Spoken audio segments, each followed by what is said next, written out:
Hello students, मेरा नाम दीपक तिवारी है और जैसा कि आप जानते हैं कि ज्ञानदीप की वन शॉट वीडियो सीरीज में आज हम लोग जो चैप्टर डिस्कस करने वाले हैं वो क्लास 12 का बैलेंस ऑफ पेमेंट चैप्टर है, जो कि काफ़ी इंपॉर्टेंट है। तो हम लोग बिना देरी के स्टार्ट करते हैं।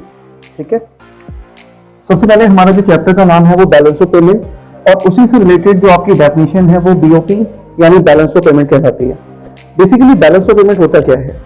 देखो, balance of payment is a systematic record of all economic transactions which is made by resident of our country and resident of rest of the world. इसका मतलब ये हुआ कि एक देश के निवासियों के द्वारा और विदेशों में रह रहे लोगों के द्वारा जो भी लेन देन होते हैं, इसका मतलब ये हुआ कि जो भी व्यापारिक लेन देन होते हैं, आर्थिक लेन देन होते हैं, लाइक वस्तुओं का निर्यात, सेवाओं का आयात निर्यात, उन सभी का क्रमबद्ध लेखा जोखा रखना बैलेंस ऑफ पेमेंट कहलाता है, यानी भुगतान से इस कहलाता है, जिसको हम बैलेंस ऑफ पेमेंट भी कहते हैं। ठीक है, नेक्स्ट हम बात करते हैं आइटम्स इन BOP। क्या आप जानते हैं कि जो BOP है वो किन किन चीजों से मिलकर के बनता है? बेसिकली 4 आइटम्स इसमें इंक्लूड किए जाते हैं। जैसे सबसे पहले हम बात करते हैं विजिबल आइटम यानी कि दृश्य मदें। देखो, visible items are those items which is physically exist, जो कि फिजिकली एग्जिस्ट करती हैं। इसमें हम import and export of goods को इंक्लूड करते हैं। ठीक है, नेक्स्ट है आपका invisible items. Invisible items are those items which is physically not exist. इसमें हम लोग सर्विसेज को इंक्लूड करते हैं। विजिबल आइटम्स, ध्यान रखिएगा कि वो आइटम है जो फिजिकली एग्जिस्ट कर रही हैं, सीन कर सकते हैं, टच कर सकते हैं। लेकिन invisible items are those item which is not physically exist, which can not be seen, which can not be touch. For example insurance, banking and आपका trainings, these are those kind of transaction जो physically exist नहीं करती हैं, ये services होती है। ठीक है, नेक्स्ट हम बात करते हैं यूनिलेटरल ट्रांसफर।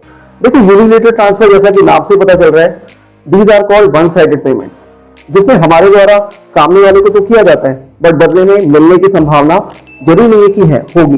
फॉर एग्जाम्पल आपका डोनेशन हो गया, फॉर एग्जाम्पल इन्विटेशन हो गया, किसी को गिफ्ट या ग्रांट्स हो गया, so these are called one sided transfer. इसको हम यूनिलेटरल ट्रांसफर भी कहते हैं। नेक्स्ट हम बात करते हैं कैपिटल ट्रांसफर। कैपिटल ट्रांसफर का मतलब क्या है? बेसिकली कैपिटल ट्रांसफर का मतलब ये होता है कि एक कंट्री को होने वाली रिसीट्स या एक कंट्री के द्वारा किए जाने वाला पेमेंट्स यानी भुगतान, इन तरह की ट्रांजैक्शंस को हम कैपिटल ट्रांसफर कहते हैं, जिसे हम BOP में इंक्लूड करते हैं। ठीक है, नेक्स्ट हम लोग बात करते हैं BOT यानी balance of trade.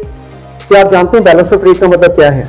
Balance of trade को हम व्यापार सेल्स बोलते हैं, और balance of trade are those in which we just included only visible items. ध्यान रखिएगा, हम इसमें केवल और केवल विजिबल आइटम्स इंक्लूड करते हैं, यानी कि दृश्य मदों को यहाँ पे शामिल करते हैं। और अगर मैं आपको सिंपली बताऊं कि बैलेंस ऑफ ट्रेड है क्या, तो बेसिकली बैलेंस ऑफ ट्रेड का मतलब ये है export of goods and import of goods, their difference is called balance of trade. Okay, ध्यान रखिएगा। नेक्स्ट हम बात करते हैं कंपोनेंट्स ऑफ BOP। आपको ये बहुत जरूर जानना चाहिए कि बैलेंस ऑफ पेमेंट के क्या क्या कंपोनेंट्स हैं। बेसिकली बैलेंस ऑफ पेमेंट में हम 2 तरह के अकाउंट्स को इंक्लूड करते हैं, current account and capital account. सबसे पहले हम बात करते हैं करंट अकाउंट की, यानी करंट अकाउंट मतलब चालू खाता। देखो, करंट अकाउंट में होता क्या है? In a current account, we just recorded those kind of transactions systematically, in which we just recorded import and export of goods, import and export of services, and unilateral transfers. ध्यान रखिएगा, इन 3 तरह के transactions को यहाँ पे include किया जाता है। फिर से मैं अगेन रिपीट कर दूं, import and export of goods यानी visible item, import and export of services यानी invisible items, and unilateral transfer. ठीक है, ये इसके कंपोनेंट्स भी हैं, तो आपको ध्यान रखना है। नेक्स्ट हम बात करते हैं कैपिटल अकाउंट। देखो, ध्यान से इसकी डेफिनेशन को आप समझना।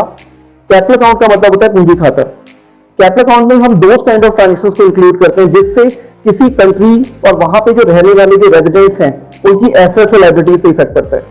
ध्यान रखिएगा, इसमें 2 काइंड ऑफ ट्रांजैक्शंस को आपको इंक्लूड करनी है, जिससे किसी कंट्री की गवर्नमेंट और वहां पे जो रहने वाले जो कॉमन रेजिडेंट है, नॉर्मल रेजिडेंट है, उनकी एसेट्स और लायबिलिटीज पे इफेक्ट पड़ता है। इन ट्रांजैक्शंस को सिस्टमैटिकली रिकॉर्ड करना is called capital account. Okay, इसके भी कुछ कंपोनेंट्स हैं जो आपको जानना चाहिए। जैसे सबसे पहले हम बात करते हैं इन्वेस्टमेंट। बेसिकली इन्वेस्टमेंट में आप 2 तरह के इन्वेस्टमेंट के बारे में जानोगे। सबसे पहले FDI यानी फॉरेन डायरेक्ट इन्वेस्टमेंट, इसको हम विदेशी प्रत्यक्ष निवेश कहते हैं। देखो, फॉरेन डायरेक्ट इन्वेस्टमेंट वो है जिसमें किसी कंट्री के एक पर्सन के थ्रू अब्रॉड में किसी एसेट्स को एक्वायर किया जाता है, जिसपे उसका अपना पूरा कंट्रोल होता है। ध्यान रखिएगा, उसका अपना पूरा नियंत्रण होता है। इसी को हम बोलते हैं FDI यानी फॉरेन डायरेक्ट इन्वेस्टमेंट। नेक्स्ट हम बात करते हैं पोर्टफोलियो इन्वेस्टमेंट। पोर्टफोलियो इन्वेस्टमेंट का मतलब क्या है? देखो, portfolio investment are those investment जिसमें किसी कंट्री के एक पर्सन के थ्रू अब्रॉड में किसी एसेट्स को एक्वायर किया जाता है, but they don't have a control, उनका उस पर पूर्ण नियंत्रण नहीं होता है। फॉर एग्जांपल, ए के द्वारा किसी अमेरिकी कंपनी के शेयर खरीदना, ध्यान रखिएगा शेयर्स फिजिकली एग्जिस्ट नहीं करते हैं, तो ये आपका क्या है, पोर्टफोलियो इन्वेस्टमेंट, क्योंकि इस पर आपका नियंत्रण नहीं होगा, ध्यान रखिएगा, ठीक है। नेक्स्ट हम बात करते हैं लोन, और लोन में आप दो तरह के लोन की बात करोगे, एक होता है कमर्शियल बोरोइंग। सबसे पहले कमर्शियल बोरोइंग है क्या, यानी इसे हम कह सकते हैं व्यापारिक उधार या व्यापारिक ऋण। एक देश के द्वारा अगर अब्रॉड से यानी विदेशों से अपने देश के बिजनेस के एक्सपेंशन के लिए लोन लिया जाता है या कर्ज लिया जाता है, तो ध्यान रखिएगा ये कमर्शियल बोरोइंग कहलाती है। और इसमें जो भी ओपन मार्केट में रेट ऑफ इंटरेस्ट चल रहा होता है उसमें कोई भी रिबेट आपको नहीं मिलेगा, ठीक है।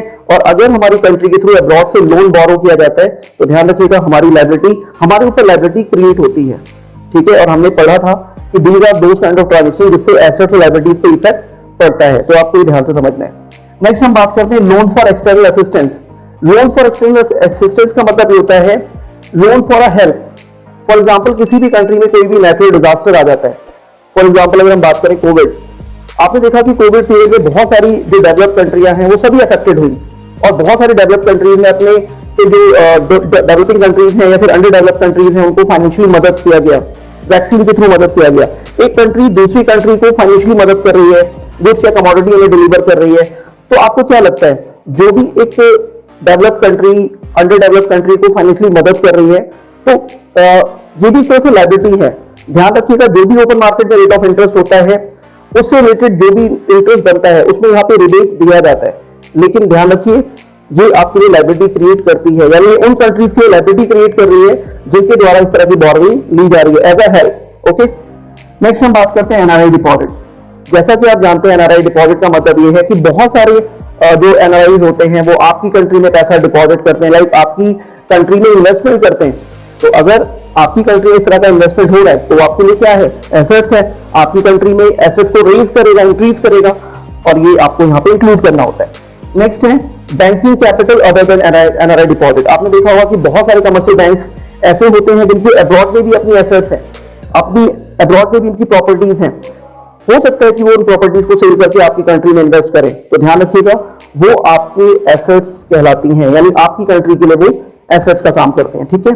तो हमने यहाँ पे बेसिकली कंपोनेंट्स ऑफ बीओपी के बारे में पढ़ा जो कि काफी इंपॉर्टेंट टॉपिक है, आपको जानना चाहिए। आगे बढ़ते हैं हम लोग, equilibrium and disequilibrium in BOP. इसका मतलब ये हुआ कि भुगतान से इसमें संतुलन और भुगतान से इसमें असंतुलन। सबसे पहले हम बात करते हैं भुगतान से इसमें संतुलन यानी इक्विलिब्रियम इन बीओपी। देखो इक्विलिब्रियम का मतलब क्या है, अगर किसी भी कंट्री की जो टोटल रिसीव्स है एंड टोटल जो एक्सपेंडिचर्स है, टोटल पेमेंट्स है, या आप कह सकते हो कि गवर्नमेंट का जो भी एक्सपोर्ट है और इंपोर्ट अगर दोनों एक दूसरे के इक्वल होंगे, so that situation is called equilibrium in BOP, यानी इसी को हम भुगतान से इसमें संतुलन कहते हैं। नेक्स्ट हम बात करते हैं डिसइक्विलिब्रियम इन बीओपी। देखो डिसइक्विलिब्रियम इन बीओपी का मतलब क्या है, अगर किसी भी कंट्री का जो भी इंपोर्ट है और एक्सपोर्ट है अगर ये दोनों एक दूसरे के इक्वल नहीं है, यानी अगर हमारी रिसीव्स और पेमेंट दोनों एक दूसरे के इक्वल नहीं है, तो समझ लीजिएगा ये आपका क्या है, डिसइक्विलिब्रियम बीओपी।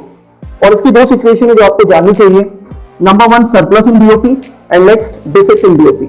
सरप्लस इन बीओपी का मतलब क्या है, अगर गवर्नमेंट का एक्सपोर्ट उसके इंपोर्ट से ज्यादा होता है, यानी अगर गवर्नमेंट की जो रिसीव्स है उनके एक्सपेंडिचर से यानी उनके पेमेंट से ज्यादा हो, so that situation is called surplus in BOP, यानी इसको हम भुगतान से इसमें आधिक्य भी कहते हैं। नेक्स्ट हम बात करते हैं डिफेक्ट इन बीओपी। देखो डिफेक्ट इन बीओपी कब होता है, अगर गवर्नमेंट का एक्सपेंडिचर उसके रिसीव से कम हो, यानी अगर गवर्नमेंट इंपोर्ट ज्यादा करती है और एक्सपोर्ट कम करती है, so their difference is called defect in BOP. ध्यान रखिएगा यहाँ पे किसी भी गवर्नमेंट के थ्रू पेमेंट ज्यादा की जाएंगे जबकि रिसीव होने क्या होगा, कम होगा, तो ये सिचुएशन कहलाती है डिफेक्ट इन बीओपी, ठीक है।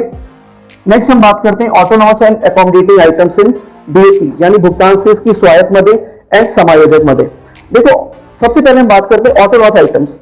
देखो autonomous items are those items which is made for a profit motive.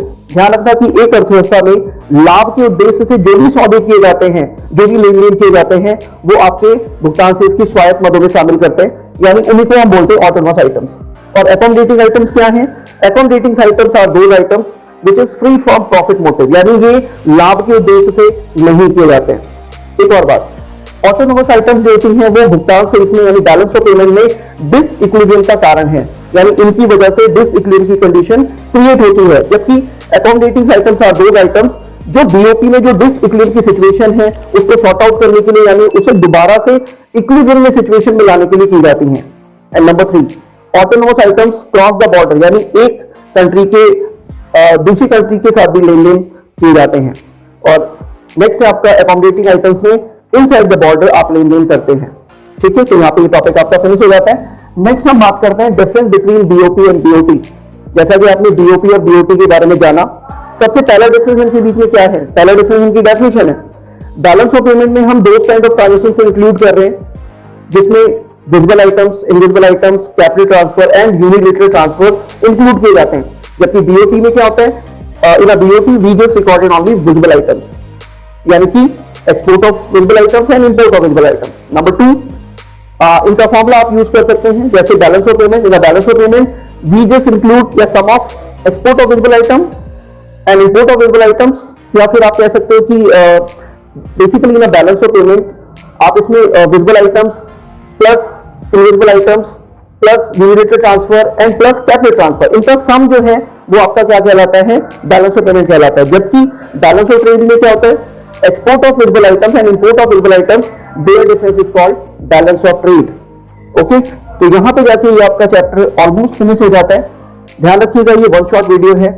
Basically बहुत से टॉपिक इसमें कवर करने की हमने कोशिश करी है। सारे टॉपिक बहुत इंपॉर्टेंट है, आपको जानना चाहिए और ध्यान से समझना चाहिए। कोई भी प्रॉब्लम आती है देन आप हमें कमेंट कर सकते हैं। ओके, आज के लिए इतना ही। Thank you very much.